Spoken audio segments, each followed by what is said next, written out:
Hello, balik lagi dengan Dr. Boben, Pak Direktur Rumah Sakit favorit kalian.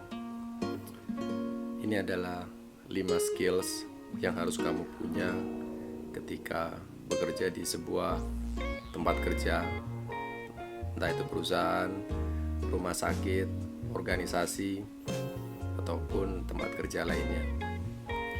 Skills pertama yang sangat diperlukan dan mungkin tidak banyak ditemukan di buku-buku adalah skill budek. Ya, kamu gak salah dengar, itu budek. Budek artinya tidak bisa mendengar. Kamu perlu skills ini, tetapi skills ini harus diatur. Kapan kamu harus menjadi budek atau tidak bisa mendengar, dan kapan kamu harus mendengar di situ. Skill ini sangat berguna karena tidak semua informasi, komunikasi, ataupun hubungan kamu entah dengan teman kerja, atasan, ataupun bawahan harus kamu dengarkan semua. Itu akan menghabiskan waktu, energi, serta perasaan tentu saja. Skills ini harus dilatih dan tidak ada di sekolah. Di sekolah kamu belajar berbagai macam teori keilmuan, tapi tidak ada bagaimana membuat dirimu budek. Ya, ini serius di situ.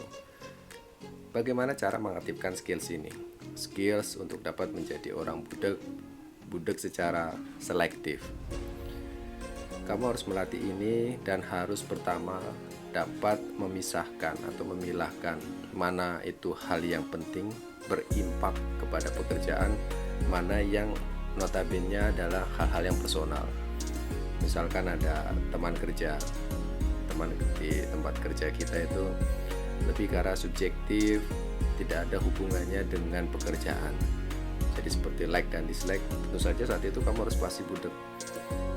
Fase budek saya ketika hal itu terjadi, entah atasan atau bawahan, saya akan mangut-mangut saja, tapi ya tidak masuk. Manggut, oh iya. Tapi ya hanya masuk kuping kanan, keluar kuping kanan. Bahkan itu nggak lewat ke otak, tidak keluar lewat kuping kiri, masuk lewat kuping kanan, keluar lewat kuping kanan. Itu sangat penting. Kamu akan lebih tenang ataupun nyaman dengan skills tersebut. Skills yang kedua yang harus kamu pahami adalah jangan pernah untuk berpikiran, apalagi sampai berbuat jahat. Ini sulit. Contoh saja, misalkan ada teman kerja, entah atasan atau bawahan yang menyinggung perasaanmu, entah dengan perkataan atau perbuatannya, seakan-akan ingin membalas di situ. Misalkan ibu saya aja nggak pernah ngomong gitu, atau ayah saya saja tidak pernah ngomong seperti itu, akhirnya ingin membalas dan dendam. Itu akan merugikan diri kita sendiri sebenarnya ketika kita berbuat jahat atau ingin berbuat jahat kepada teman kerja. Jadi skills kedua adalah menutup, meredam atau menghilangkan keinginan atau tindakan untuk berbuat jahat kepada orang yang mungkin menyakiti kita. Pertanyaannya adalah bagaimana kalau ternyata orang tersebut ngelunjak, jadi malah terus-terusan, seakan-akan kita tidak berdaya, atau wah ini orang dijahatin malah sedang mungkin menikmati penderitaan itu. Nah, itu kita masuk ke skills ketiga.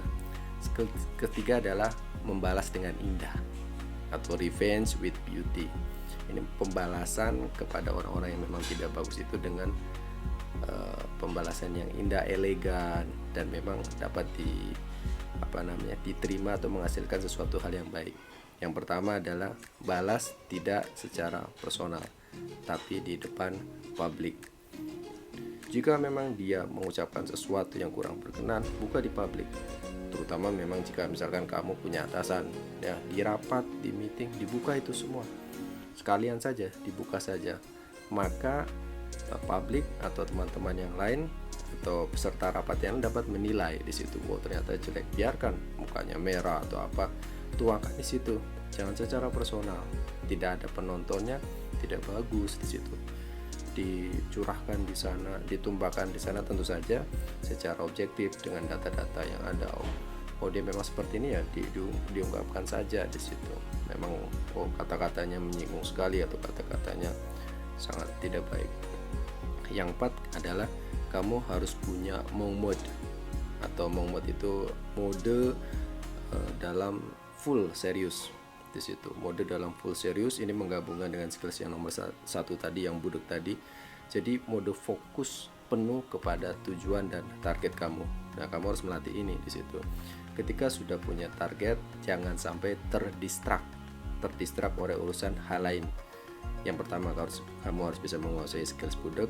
Yang kedua, harus tidak terdistrak, artinya fokus saja seperti itu kepada sampai targetmu selesai. Even HP-mu sebagai hal yang mungkin paling membuat terdistrak nomor satu, itu harus kamu bisa singkirkan dulu. Nah, skills yang terakhir adalah melakukan semuanya dengan ikhlas. Nah, ini skills yang paling sulit ya, dengan ikhlas tadi.